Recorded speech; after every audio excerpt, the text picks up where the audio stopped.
നമസ്കാരം കൂട്ടുകാരെ, ഇന്നൊരു ഉത്സവ വിശേഷമായാലോ.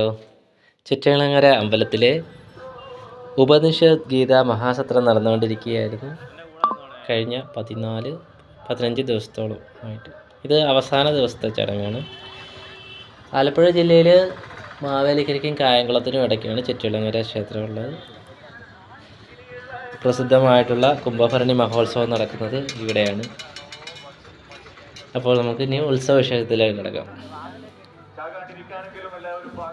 അവസാന ദിവസമായതുകൊണ്ട് തന്നെ നല്ല തിരക്കുണ്ടായിരുന്നു അമ്പലത്തിൽ. അമ്പലം മുഴുവൻ ദീപങ്ങളാൽ അലങ്കൃതമായിരുന്നു. അപ്പയ്ക്ക് ഭയങ്കര സന്തോഷമായി.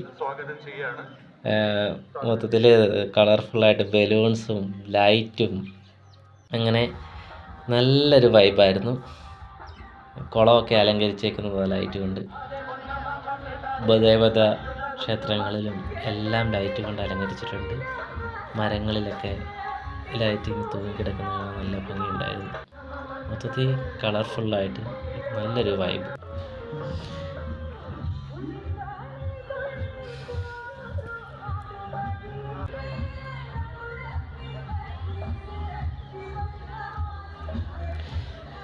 ഇവിടെ അവസാന ദിവസമായത് കാരണം ഗാനമേള ഉണ്ടായിരുന്നു.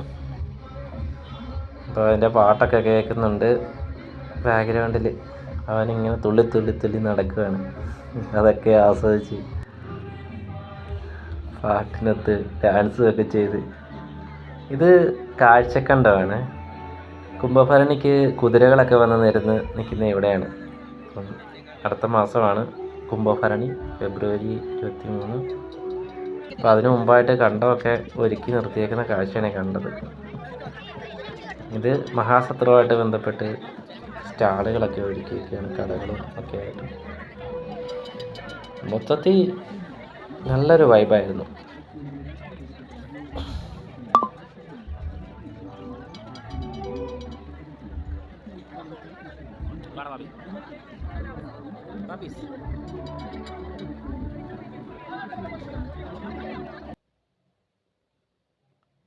ഇത് അതിൻ്റെ മുന്നോടിയായിട്ട് ഒരുക്കിയതാണ്. രഥവും, ശ്രീകൃഷ്ണൻ്റെ രഥവും കുതിരയും ഒക്കെ നല്ല മനോഹരമായിട്ട് ചെയ്തിട്ടുണ്ട്. വെൽഡിങ്ങിൽ ഫ്രെയിം ഉണ്ടാക്കിക്കൊണ്ട് അതിന് മുകളിൽ തെർമോക്കോള് ഒട്ടിച്ചാണ് ഇത് ഉണ്ടാക്കിയിരിക്കുന്നത്. ഇവിടുത്തെ തന്നെ ഒരു കലാകാരൻ സുജിത്തിൻ്റെ നേതൃത്വത്തിലാണ് അത് ചെയ്തത്. വളരെ മനോഹരമായിട്ടുള്ളൊരു വർക്കായിരുന്നു അത്.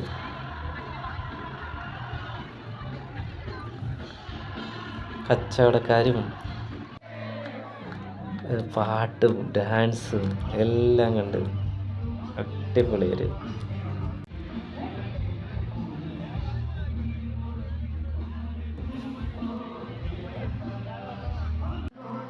പാപ്പി ശരിക്കും എൻജോയ് ചെയ്തേട്ടാ.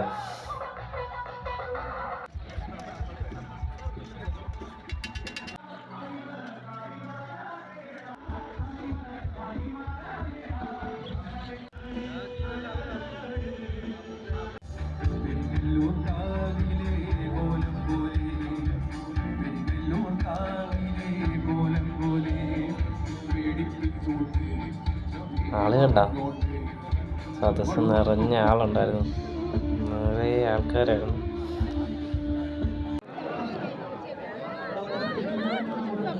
മൊത്തത്തിൽ സംഗീതവും ഭക്തിയും ആഘോഷവും തിമിർപ്പും എല്ലാവരുടെയും മനസ്സ് നിറഞ്ഞ ഒരു രാവ്. ചിറ്റയളങ്ങര എന്ന് പറഞ്ഞാൽ ശരിക്കും ഒരു ഉത്സവങ്ങളുടെ നാടാണ് കേട്ടോ. കുത്തിയോട്ടം, കുംഭഭരണി, അത് കഴിഞ്ഞുള്ള മീനഭരണി, 13 കരകളാണ് ഇവിടെ ഉള്ളത്. ആ 13 കരകളിൽ നിന്നുള്ള ഉരുളിച്ച വരവ് എല്ലാം കൊണ്ടും ഉത്സവങ്ങളാണ് ഇനി അങ്ങോട്ട്.